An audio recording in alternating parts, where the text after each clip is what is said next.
Hey guys, today I'm gonna show you how to erase your smoothenings in the Adobe Photoshop mobile app.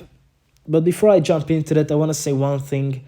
Please subscribe, comment, and like our videos because it really helps us grow.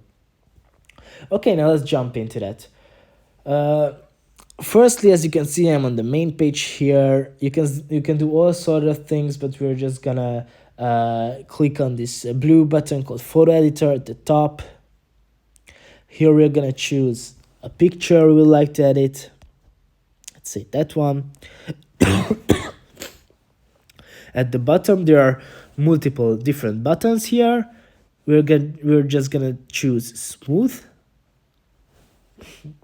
I'm gonna brush my picture for me to erase it.